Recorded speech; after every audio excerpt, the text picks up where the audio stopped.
జీవితంలో ఒక్కసారైనా చేయాల్సిన యాత్ర చార్ధామ్. లతగారి ఆధ్వర్యంలో సంప్రదించండి.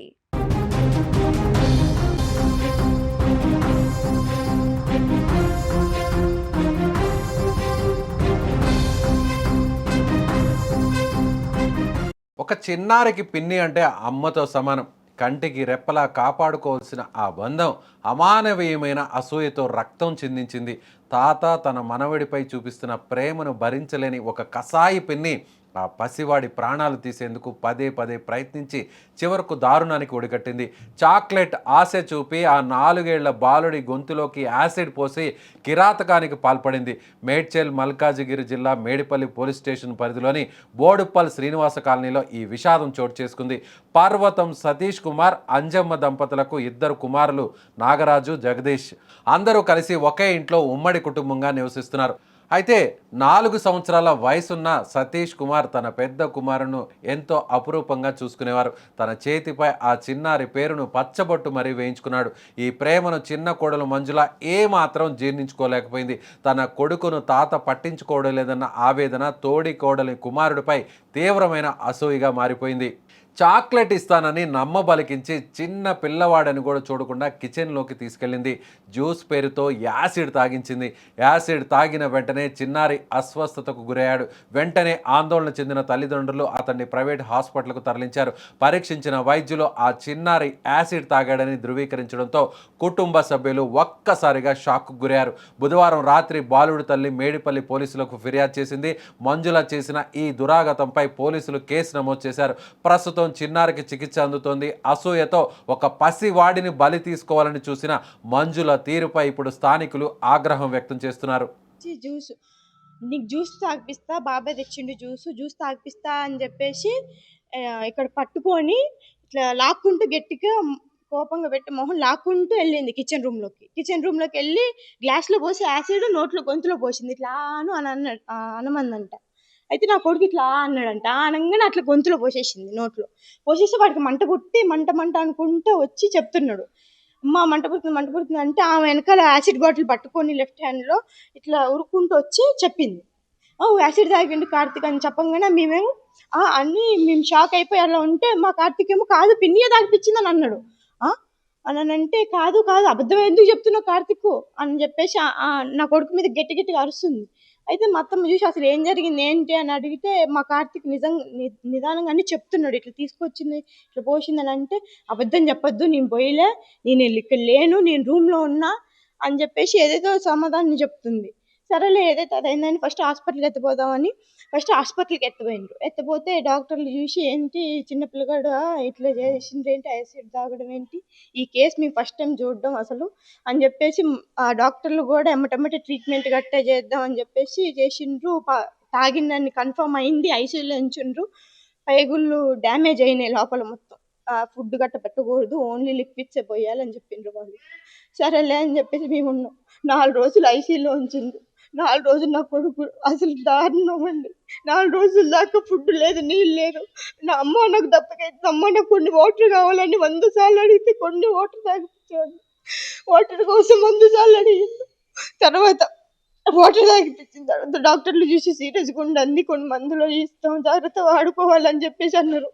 సరేలే అని అన్నాం. తర్వాత ఈమె ఇక్కడ ఉండి వాళ్ళ అమ్మ వాళ్ళకి ఫోన్లు చేసి పిలిపించుకొని అది ఇది అనుకుంటే ఇక్కడి నుంచి ఆమె పారిపోయింది. ఇక్కడి నుంచి మా ఇంట్లో ఉండలే, ఇక్కడి నుంచి పారిపోయింది. వాళ్ళ అమ్మ వాళ్ళు వచ్చి మా మీద అరుచుకుంటూ చేసుకుంటూ తీసుకొని వెళ్ళిపోయినారు ఆమెని.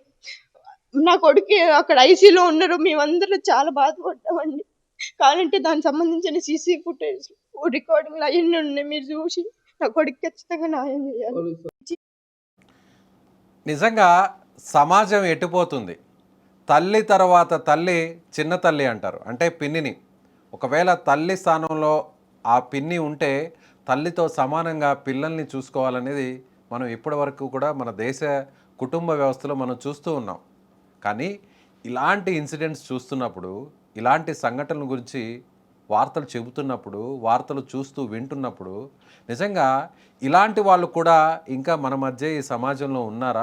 మన కుటుంబ వ్యవస్థలో ఇలాంటి వ్యక్తులు, ఇలాంటి కరుడు గట్టిన రాగ ద్వేషాలతో కూడిన అక్కసు అసహ్యతో కూడినటువంటి మహిళలు ఉన్నారా?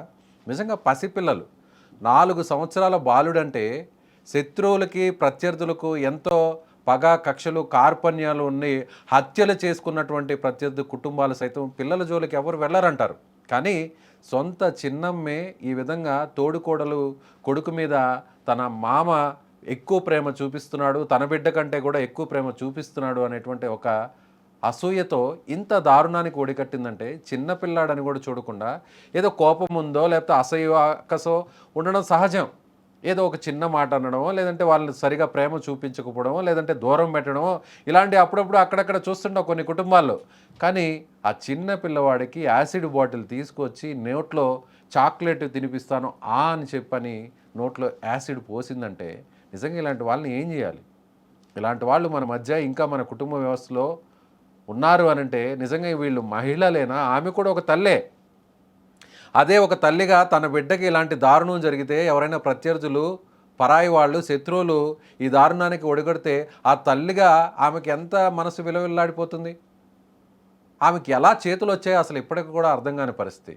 4 ఏళ్ల చిన్నపిల్లవాడిని చూస్తే ఎవరికైనా కూడా ముద్దాడాలనిపిస్తుంది. ఏదైనా చిన్నపాటి దెబ్బ తగిలినా విలవిల్లాడిపోతాం. తల్లే కాదు ఎవరైనా ఆ ఇన్సిడెంట్ చూసినటువంటి వాళ్ళు ఆడుకుంటున్నటువంటి పిల్లలు పడిపోతే మనం పరిగెత్తుకుంటూ వెళ్ళి ఆ పిల్లల్ని లేపుతాం. చిన్నపిల్లాడికి ఏమైందమ్మా అని, ఏం జరిగింది బాబు, ఏం జరిగింది పాప అని మాట్లాడతాం. అది మానవత్వం. మన మన మన బ్లడ్లో అది ఉంటుంది, మన ఇండియన్ బ్లడ్లో అది ఉంటుంది, మనిషిగా మన రక్తంలో అది వేళ్ళూనుకుపోయి ఉంటుంది. కానీ ఇలాంటి వ్యక్తులు ఆడామె తల్లి ఇలా తోడబుట్టిన తోడికోడలు కొడుక్కి ఎక్కువ ప్రేమ చూపిస్తున్నారు కుటుంబంలో అనేటువంటి ఒక అక్కసుతో ప్రాణాలు తీసేటువంటి స్థాయికి వెళ్ళిందంటే నిజంగా ఎంత బాధగా ఉందంటే ఆ తల్లి మాట్లాడుతుంటే ఆ 4 సంవత్సరాల బాలుడు దాదాపు ఆ 4-5 రోజుల పాటు ఐసీయూలో చికిత్స పొందుతూ ఆ తల్లికి దాహం వేస్తుందమ్మా, నీళ్లు కావాలంటే ఆ తల్లి ఏం చేయలేని ఒక అచేతన స్థితిలో ఉండిపోయింది. ఈవెన్ వైద్యులు కూడా డాక్టర్లు కూడా షాక్ అయ్యారు. ఇలాంటి కేసుని ఇలాంటి ఇన్సిడెంట్ని మా కెరీర్లో ఫస్ట్ టైం చూస్తున్నాం. ఒక పిన్ని ఒక చిన్నమ్మ అక్కసుతో చిన్నపిల్లలకి యాసిడ్ తాగించేటువంటి ప్రయత్నం చేసి ప్రాణాలు తీసేయాలనేటువంటి ప్రయత్నం చేసిందంటే ఇప్పటివరకు మేము ఇలాంటి కేసెస్ని మేము హ్యాండిల్ చేయలేదు, ఇలాంటి ఇన్సిడెంట్స్ని మేము చూడలేదని డాక్టర్లు సైతం షాక్ గురయ్యారు. ఆ 4 రోజులు 5 రోజుల పాటు ఆ చిన్న పిల్లవాడు ఎంత వేదనకు గురై ఉంటాడు. ఆ చిన్నమ్మ ఇచ్చిన చాక్లెట్ ఇస్తుంటే ఎస్ మా పిన్ని నాకేదో చాక్లెట్ తినిపిస్తుంది, లేదంటే నాకేదో ఒక జ్యూస్ తాగిస్తుంది, మా పిన్నే కదా, మా అమ్మ తర్వాత అమ్మే కదా అనేటువంటి ఉద్దేశంతో అపశుభం తెలియనటువంటి ఆ చిన్నారికి ఏం తెలుసు? తాను తాగేది ఒక యాసిడ్ అని. ఈ యాసిడ్ పూర్తిగా తాగితే మరికొంత ఎక్కువగా తాగితే తాను చనిపోతానన్న విషయం ఆ పిల్లవాడికి తెలియదు. కుటుంబంలో మన మధ్య రక్తం పంచుకొని పుట్టినటువంటి వాళ్ళ మధ్య ఇలాంటి కక్షలు కార్పణ్యాలు ఉండి చిన్నపిల్లల ప్రాణాలు తీసేటువంటి స్థాయికి దిగజారిపోతున్నారంటే నిజంగా ఎట్టుపోతుంది ఈ కుటుంబ వ్యవస్థ? ఈ కక్షలు కార్పణ్యాలు ఆస్తులు అంతస్తులు నిజంగా పిల్లల ప్రాణాలు తీసేంత స్థాయికి దిగజారిపోతున్నాయంటే వాటి గురించి ఆలోచించి వాటి మీద మక్కువ ప్రేమలు ఎక్కువైపోయి పిల్లల మీద ప్రాణాలు తీసే స్థాయికి మానవత్వం పడిపోతుంది, మానవత్వం చచ్చిపోతుందంటే నిజంగా చాలా దారుణం. చిన్న పిల్లల పట్ల ఇలాంటి దిగజారుడు పనులు అనేది కాదు, ఇలాంటి మానవత్వం లేని ఒక కిరాతకరాలుగా మారినటువంటి ఆ తల్లి గురించి మాట్లాడాలన్నా కూడా, ఒక మహిళ గురించి మాట్లాడాలన్నా కూడా చాలా ఇబ్బందిగా ఉంది. నిజంగా ఇలాంటి ఇన్సిడెంట్స్ జరిగినప్పుడు ఏంటి అసలు ఎటువైపు పోతుంది ఈ సమాజం అనేటువంటి ఒక బాధ కలుగుతుంది. ఎస్, మీకేమనిపిస్తుంది? ఇలాంటి వ్యక్తులు మన మధ్య ఉన్నారు, ఇంకా మన కుటుంబ వ్యవస్థలో ఉన్నారు, మన పక్కనే ఉన్నారు. కక్ష కార్పణ్యాలు అక్కసు అసూయ అనేవి ఈ స్థాయికి పిల్లల ప్రాణాలు తీసే స్థాయికి చేరుకుంటున్నాయంటే నిజంగా బాధాకరం. మీరేమనుకుంటున్నారో, ఇలాంటి వ్యక్తుల్ని ఏం చేయాలో, ఇలాంటి వాళ్ళకి మళ్ళీ ఇలాంటివి చేయకుండా ఉండాలంటే ఏం చేయాలో మీ అభిప్రాయాన్ని కామెంట్ బాక్స్లో తెలియజేయండి.